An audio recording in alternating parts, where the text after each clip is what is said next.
한비아 씨가 어느 방송에 나와서 자기 좌우명에 얽힌 이야기를 해준 적이 있습니다. 아프리카에 있는 한 안과 의사를 만나기 위해서 한비아 씨가 간 적이 있습니다. 들리는 소문으로는 아주 잘생긴 30대 중반의 멋진 의사다, 그렇게 듣고 갔습니다. 잘생기긴 했는데 그래도 평범했더라. 나중에 보고 나니까 그렇게 표현을 하더라고요. 근데 이 평범한 의사가 그 아프리카 오지에서 그 안과 치료를 하는데 피부병에 걸려서 진물이 나오고 있는 환자들을 맨손으로 만지면서 그렇게 치료를 하고 있는 것을 보았다고 합니다. 그래서 한비아 씨가 그 의사에게 물어보았습니다. 어떻게 그렇게 진료를 할 수 있습니까? 라고 물어보았더니 지금은 바쁘니까 나중에 이야기하자고. 그래놓고는 그날 밤에 그들 숙소에서 사막에 아무것도 없는 그 깜깜한 밤에 호롱불 하나 켜놓고 그 의사가 앉아서 그렇게 이야기하더랍니다. 내가 케냐에 있었으면, 수도에 있었으면 잘 먹고 잘 살았겠지요. 근데 나는 내 재주를 돈 버는 데만 쓰는 건 아깝다고 생각을 합니다. 그리고 무엇보다 이 일이 내 가슴을 뛰게 합니다. 그리고 이 일이 내 피를 끌어오르게 합니다. 한비아 씨의 좌우명처럼 들리고요. 그 방송에서 이 대목을 설명하고 있는데, 일이 가슴을 뛰게 합니다. 이 일은 내 피를 끌어오르게 합니다. 하는 그 순간에 벼락을 맞은 것 같았습니다. 제가요. 나는 정말 지금 내가 하고 있는 이 일에 대해서 그렇게 가슴이 뛰고 피가 끌어오르는 그런 마음으로 하고 있는가 하는 그런 생각을 다시금 해보게 되었습니다. 디모데 후서는 바울이 기록한 편지 가운데에 가장 마지막에 기록된 편지로 알려져 있습니다. 이 편지는 복음 증거에 사명을 부여받은 사람이 가져야 될 영성과 인품에 대해서 설명을 하고 있습니다. 그래서 다른 바울 서신들은 교리적이고 원론적인 이야기를 하는데 비해서 이 디모데 후서는 실천적인 이야기, 실생활 속에서 어떻게 살아가는가라고 하는 이야기를 적어 놓고 있습니다. 더불어서 노년의 바울이 자기의 지나갔던 시간들을 회고하고 또 주변 상황들을 살펴보면서 믿음의 아들이고 동역자가 되어진 디모데에게 격려와 지지를 보내주는 편지가 오늘 디모데 후서입니다. 그래서 2절에서 바울은 디모데를 사랑하는 아들이라고 부릅니다. 사랑한다라고 하는 말은 단지 애정의 마음, 그 이상의 존경의 마음을 가진 그런 표현이라고 합니다. 그래서 초대교회에서는 신앙적으로 성숙한 사람을 부를 때에 사랑하는 자 아무개라고 부르는 것을 볼 수 있습니다. 그러니까 바울에게 있어서 디모데는 자기보다 어린 사람이지만, 연소한 사람이지만 신앙적인 면에서 내가 존경할 만한 사람이다. 그래서 사랑하는 아들이라고 부르고 있습니다. 바울이 디모데를 그렇게 부르는 이유가 무엇일까요? 첫 번째 이유는 그 안에 거짓이 없는 믿음이 있기 때문에 그렇습니다. 변장하지 않은, 위장하지 않은 그런 모습이더라 라고 하는 겁니다. 거짓, 그것이 무엇입니까? 고대 헬라 세계에서 거짓이라고 하는 말은 연극 무대에서 배우들이 위장된 연출을 하고 있는 것을 지칭하는 말입니다.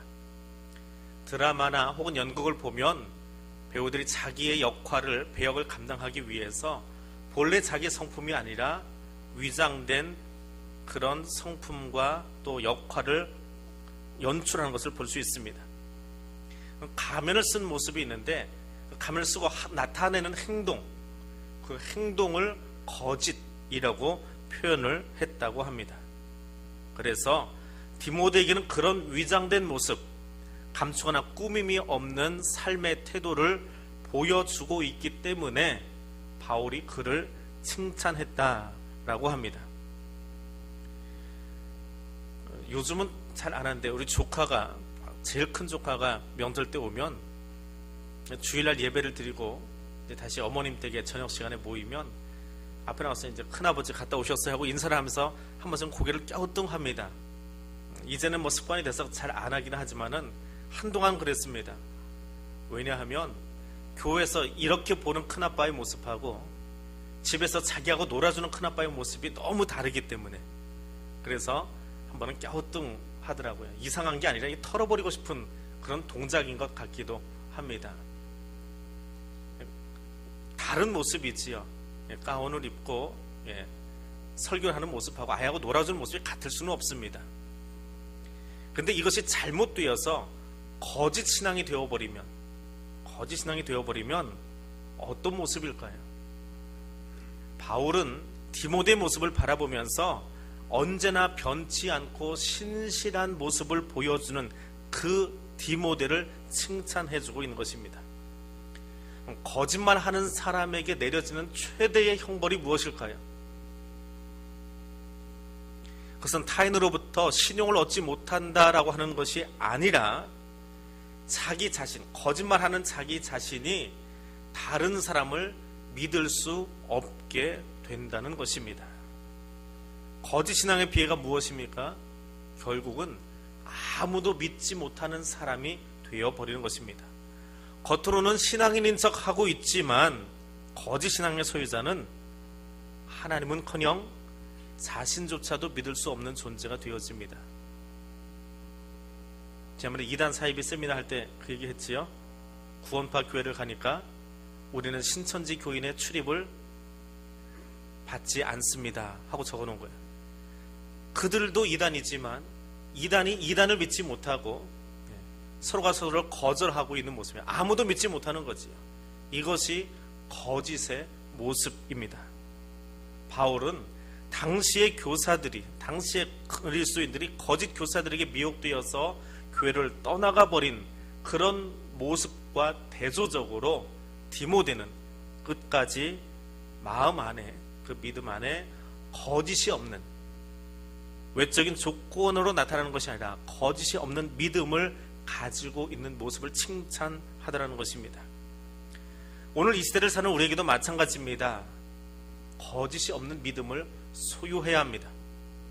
디모데서는 실천론이라고 그랬지요.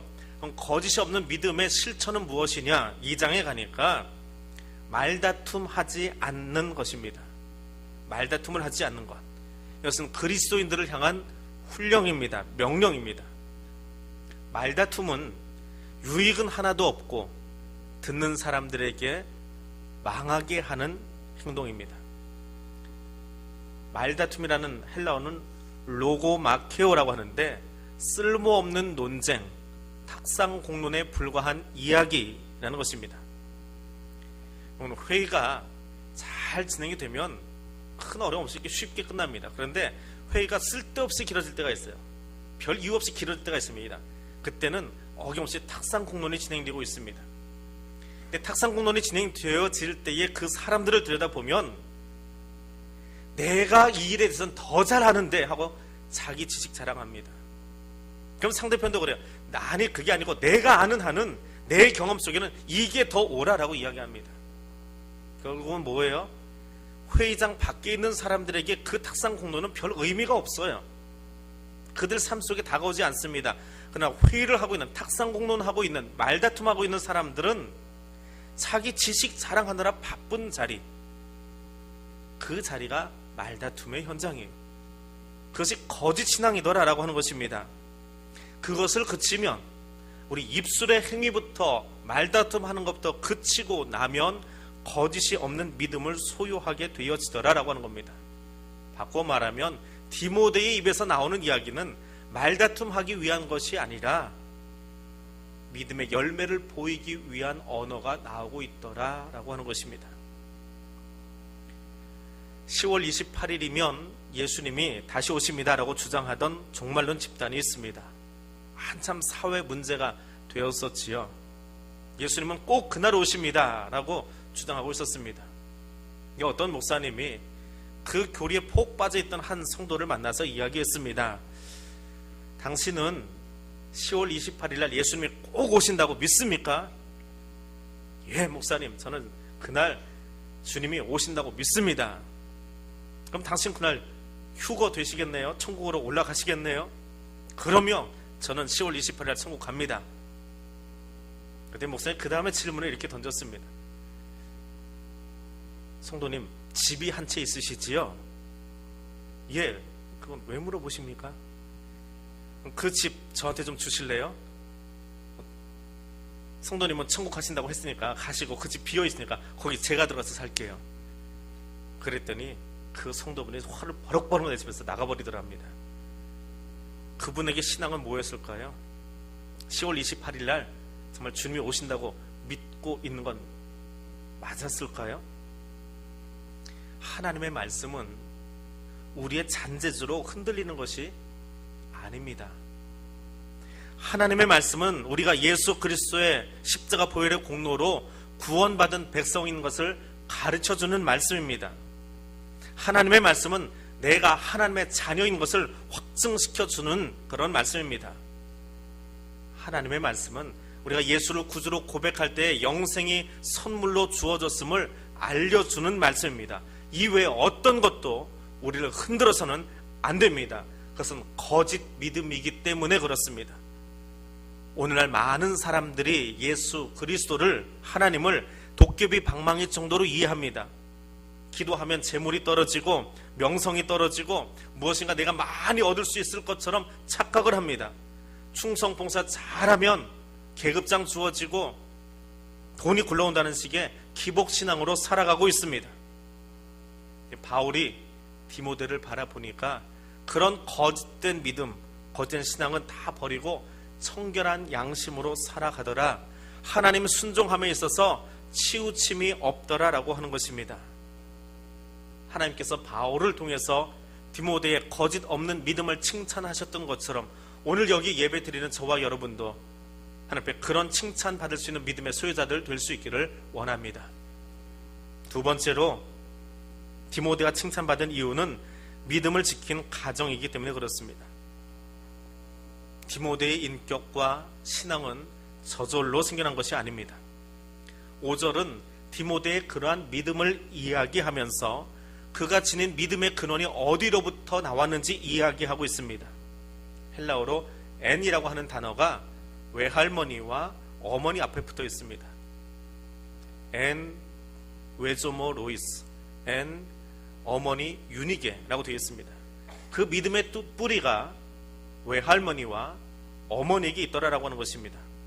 더불어서 이 믿음은 먼저 내 외조모 로이스와 내 어머니 유니게 속에 있더니 라고 되어 있는데, 이 헬라어의 먼저라고 하는 말은 우선적으로 시간적으로 앞서서라고 하는 말이 아니라 가장 두드러지게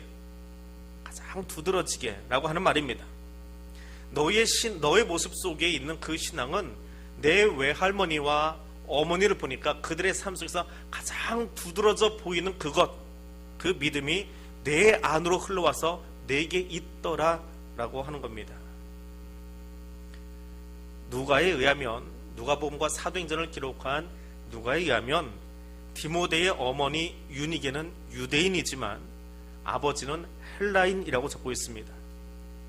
유대교 성도들은, 유대교인들은 이방인과의 결혼을 금지하고 있는데 아마 디모데의 어머니 유니게가 이방인인 남편과 결혼한 것은 그 남편이 개종한 헬라인이 아니었을까 추측을 하게 되어집니다.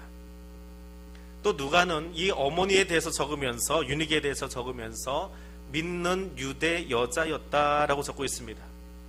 그러니까 원래는 유대인이었는데 율법주의에 사로잡혀 있다가 예수 그리스도를 만나고 나서 변화된 그리스도인, 유대계 그리스도인이었다고 적고 있습니다. 그런데 이 변화된 그리스도인 유니게가 이방인인 헬라 사람, 그리스의 문화, 그리스 로마 신화, 제우스나 포세돈이나 하데스나 이 신에게 사로잡혀 있던, 그렇게 살았던 남편을 만나려고 했을 때에 그 사위를 보는 친정어머니 로이스의 마음은 어떠했을까요? 율법주의가 잘못되었다고 생각했기 때문에 그것이 아니라 예수의 복음을 받아들이고 개종해서 살아가는 것도 참 힘겨운 삶입니다. 유대사회에서 추방당하는 것이니까요. 그래서 그 신앙을 지키려고 열심히 노력하고 있는데 그 딸아이가 이방 사람과 헬라 사람과 결혼을 하고 있어요. 그러면 어머니가 그 신앙을 지키기 위해서 얼마나 더 많이 기도했을까요? 그리고 그 둘 사이에 유니게와 이방 남자 사위 사이에서 태어난 아이가 어떻게 자라도록 기도하고 살았을까요? 그냥 내버려 두면 아버지의 신앙의 형태, 문화의 형태를 그대로 가져올 텐데 그것을 위해서 그 어머니가 얼마나 기도했겠느냐라고 하는 것입니다. 그래서 디모데의 믿음은 그 외조모와 어머니에게서 출발했다라고 적고 있는 거예요. 또 이 아버지를 이야기할 때에 아버지는 헬라인이다라고 이야기합니다. 이 헬라인이라고 하는 이 표시는 이 아버지가 당시 사회 속에서 굉장한 영향력을 행사할 수 있는 사람이다라고 하는 글자입니다. 그냥 이방인이 아니고 그리스 로마 제국 안에서 헬라인이라고 하는 것은 신의 중심에서 또 국가 체계 속에서 영향력을 가지고 살아갈 수 있는, 계급적으로나 물질적으로나 사회적인 어떤 지명도에 있어서 그 아버지는 굉장한 영향력을 행사할 수 있는 사람이었습니다. 가부장적인 사회에서 아버지가 그만한 배경을 가지고 있으면 이 아들은 그냥 아버지 뒤만 따라가도 웬만큼 사회에 진출할 수 있고 웬만한 사회자리에 올라갈 수 있습니다. 그러니까 이 외할머니가, 어머니가 이 아들 디모데를 바라보면서 그 사회적인 일반적인 흐름에 흘러가지 않도록, 거기에 물들지 않도록 지켜주려면 얼마나 더 많이 눈물을 흘리고 얼마나 더 무릎 꿇고 기도했을까요? 근데 바울이 디모데를 바라보니까 그런 가정적인 배경을 가지고 있음에도 불구하고 디모데가 믿음 안에 서 있더라라고 하는 겁니다. 그래서 디모데야, 너는 여기 있어라. 하나님 앞에 참 믿음의 사람으로 자라나기를 원한다라고 그를 칭찬하고 격려하고 있는 것입니다. 오늘 우리는 우리의 자녀들이 어느 자리에 서 있도록 양육하고 있습니까? 여러분의 가정 가운데 가장 소중한 자산은 무엇입니까? 예수 믿었던, 잘 믿던 선대를 자랑하십니까? 예수 잘 믿는 여러분의 모습을 자랑하고 계십니까? 지금 여러분의 자녀는 어디에 있습니까? 여러분이 기도하는 그 자리를 잘 지키고 있습니까? 여러분 선대야 할아버지 할머니가 믿었던 그 신앙의 유산을 여러분의 자녀들은 그대로 전수받아서 이 자리를 지키고 있습니까? 오늘 나의 자녀가, 오늘 나의 디모데 같은 아이가 이 자리를 지킬 수 있도록, 말씀의 자리에 설 수 있도록 기도하는 가정이 될 수 있기를 원합니다. 하나님은 그 가정을 들어서 그 믿음의 유산을 그대로 전수받고 세워가는 그 외할머니와 어머니와 디모데를 들어서 칭찬하고 격려하고 복주시고 계심을 기억하면서 우리 가정을 하나님께 세워놓을 수 있는 믿음의 사람들 될 수 있기를 원합니다. 세 번째로 바울이 디모데를 칭찬하는 것은 내 안에 있는 믿음 때문에 칭찬합니다. 거짓이 없는 믿음, 우상 가득한 세상 속에서 헬라 문화에 빠지지 아니하고 외할머니와 어머니의 신앙을 이어받아서 그렇게 그들을 지키고 있는 모습도 칭찬받을 만합니다. 그런데 아무리 수고하고 전해주어도 그것이 자녀의 마음판에 새겨지지 않으면 소용이 없습니다. 여기 아이 키워보신 부모님들 다 아시지요? 아기가 뱃속에 있을 때가 제일 편합니다. 나오면 빽빽거리고 웁니다. 그러면 아이 시간에 맞춰서 자고 깨지요. 우리 어머니들 4시간에 맞춰서 잠을 자는 게 아닙니다. 아이가 일어나면 수유하기 위해서, 우유 주기 위해서 눈을 떠야 됩니다. 이 아이가 좀 더 크면은요, 자기가 다 알아요. 작년인가요? 큰아이하고 이야기하는데 그런 이야기를 하더라고요. 세상살이에 대해서 이야기를 하다가 요렇고 저렇고 이야기를 했더니 아이가 다 듣고 나서 그래요.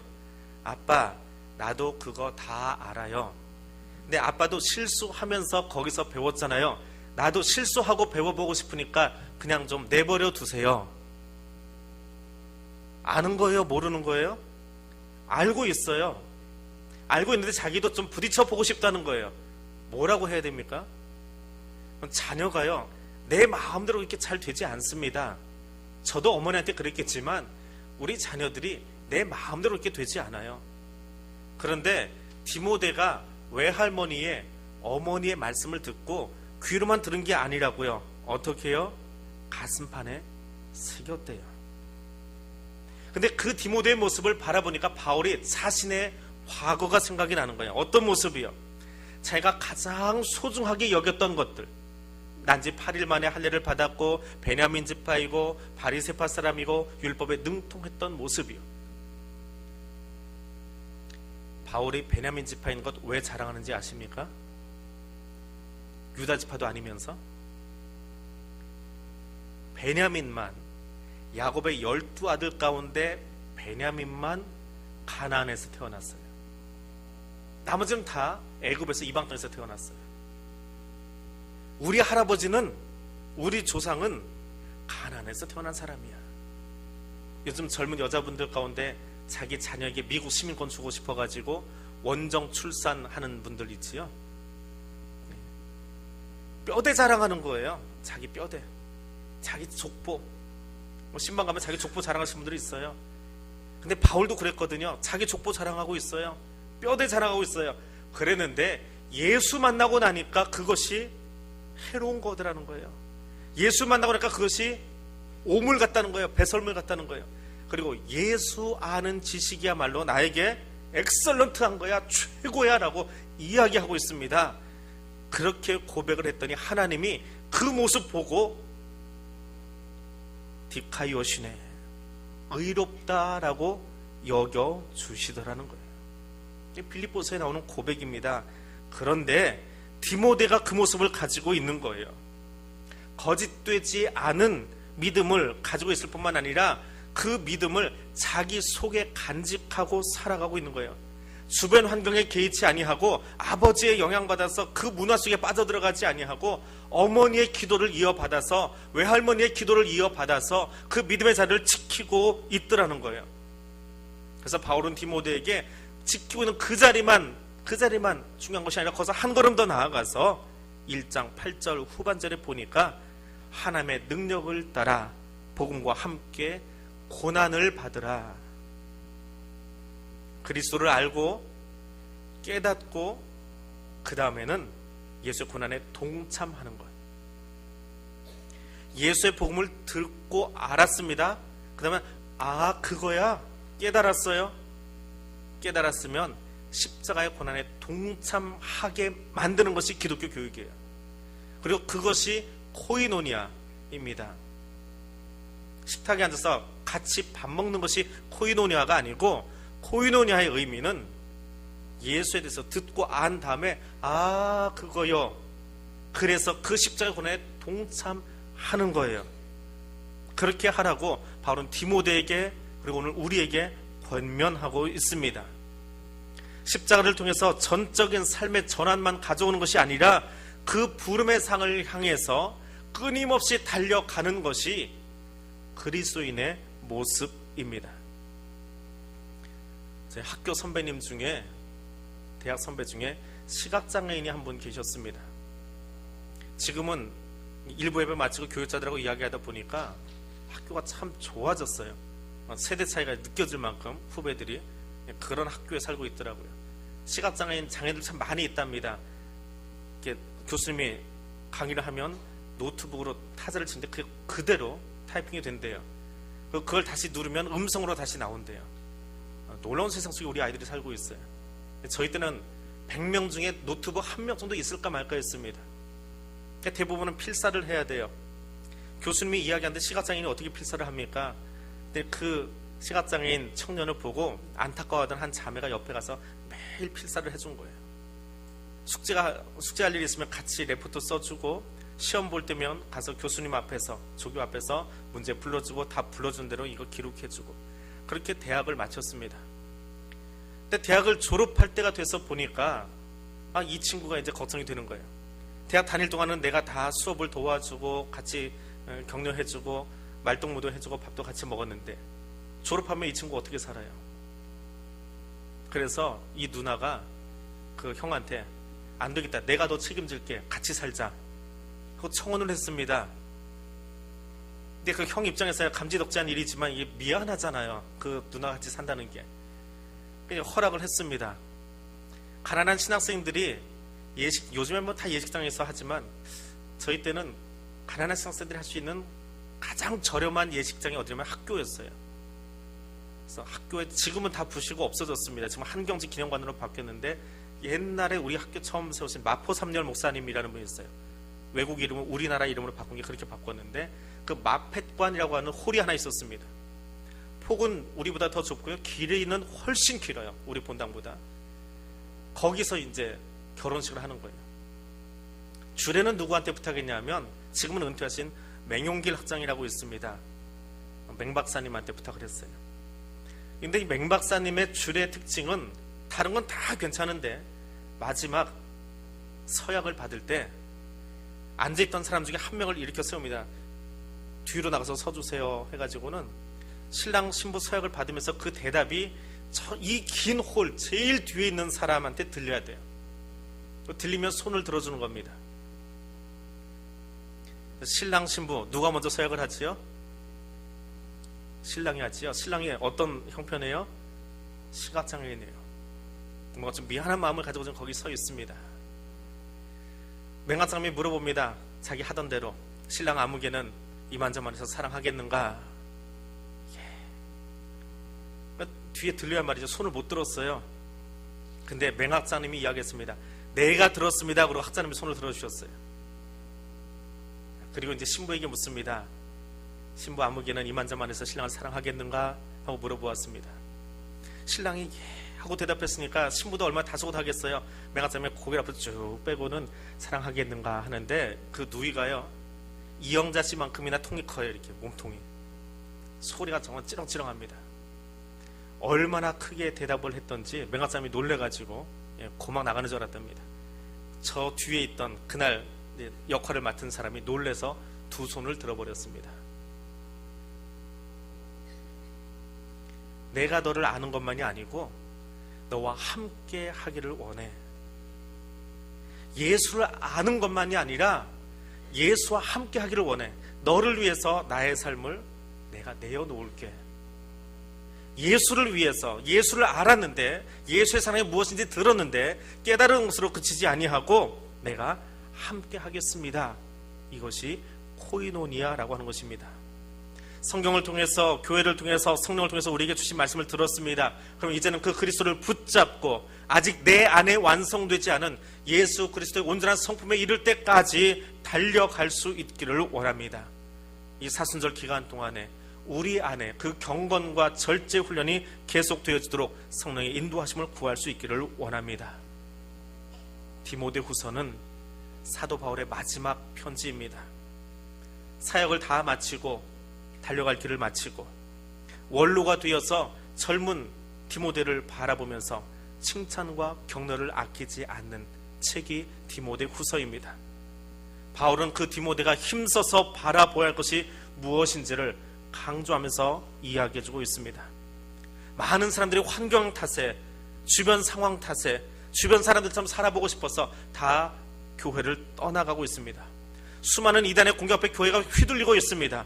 그러나 그런 현실 속에서도 하나님의 말씀을 붙잡고 그 언약을 계승하고 담대히 지키고자 하는 그를 칭찬하고 격려하고 있습니다.